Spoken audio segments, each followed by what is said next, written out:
Welcome back to another episode of Misplaced Garage. Today I'm going to be fixing my horrendous alignment on this car.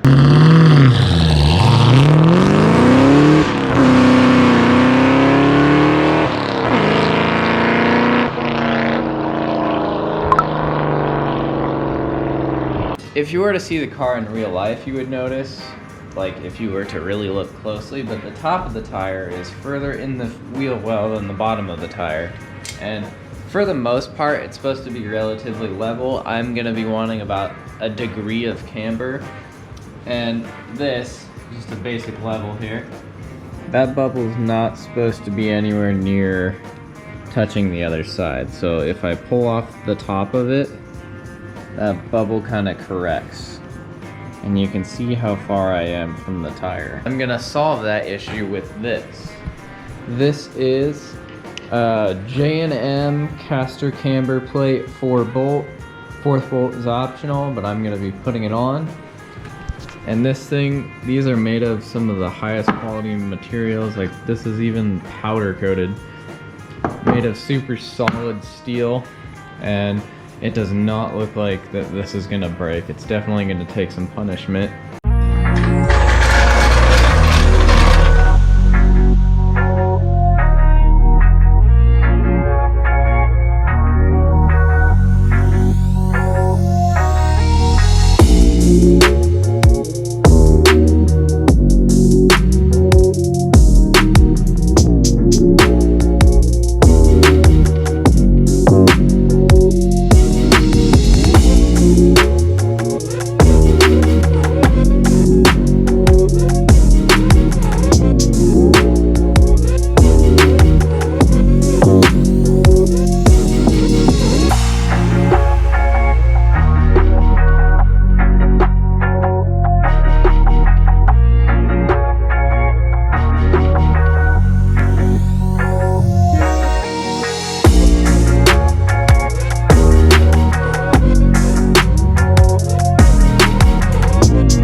Step that everybody seems to overlook.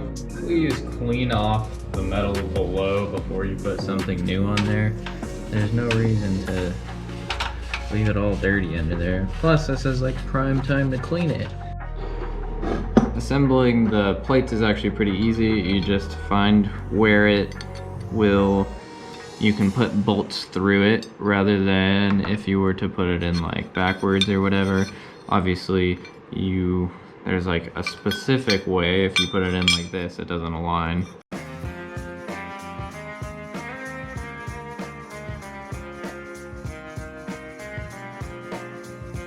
This took me a solid minute to figure out which way you're actually supposed to drill it and which way the caster camber plates go.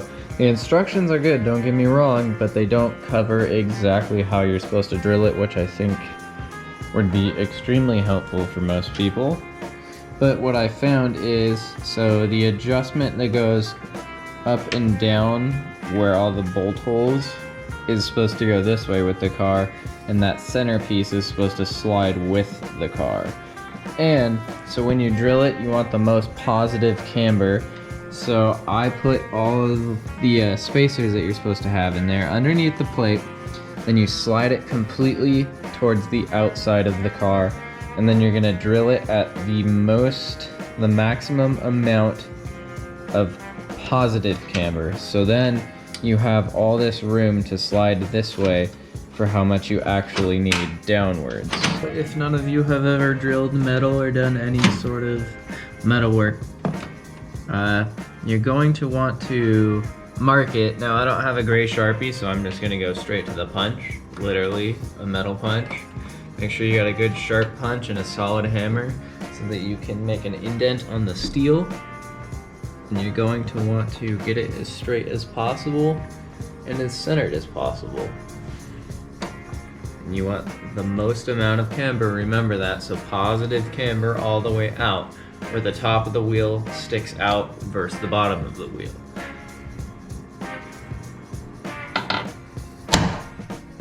So this is about what you're gonna get. It's just that little notch right there. Barely can even see it. And now what you want to do is to make sure that it is the notch that you hit. Align these with the other ones, and then that's it. You can see it in there. To start, I'm gonna drill a pilot hole, which is a much smaller hole than what is necessary to start. And so that is about the final product of how big the bolt hole needs to be. It doesn't need to be long like these other ones, just larger. I used a combination of a Christmas tree bit, or step bit, whatever you want to call it, and just a regular larger bit. And now I'm going to file it down a little bit, get rid of any of the burrs, and then paint it black to keep my car from rusting.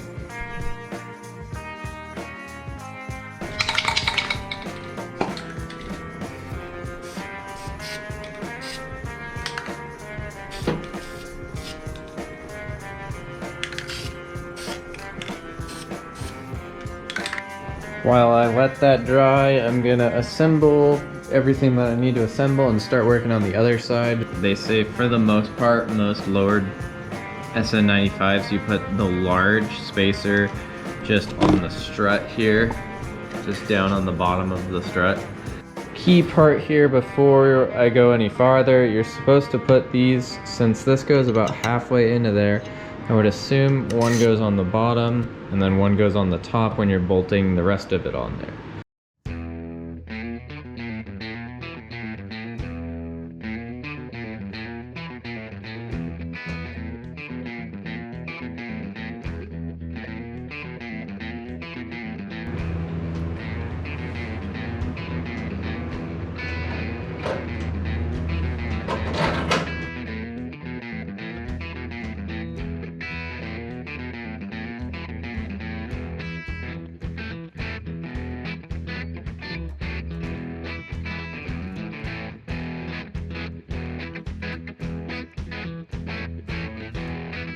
With all this finger tight now, it still can move, but not too much.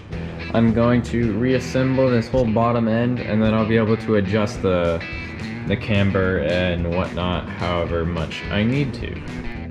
Alright, I got this side all back together. Looks pretty good for the most part. I'm gonna do the other side next, and then I will do like a eyeball alignment.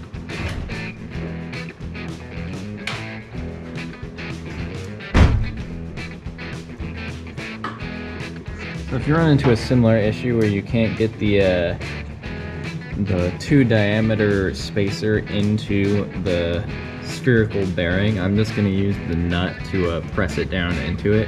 Just make sure it's straight on there, otherwise you're going to really screw it up.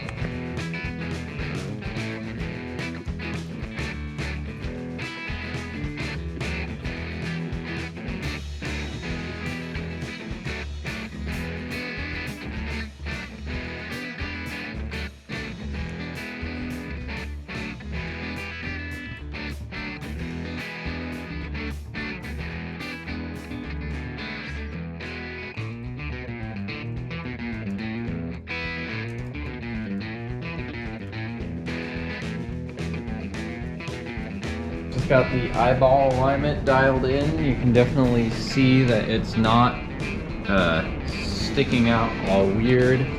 It sticks out just a hair on the bottom, which I believe is for the most part what you want. Of course, there's an airplane. We'll just ignore the airplane. But I was able to get both sides pretty even.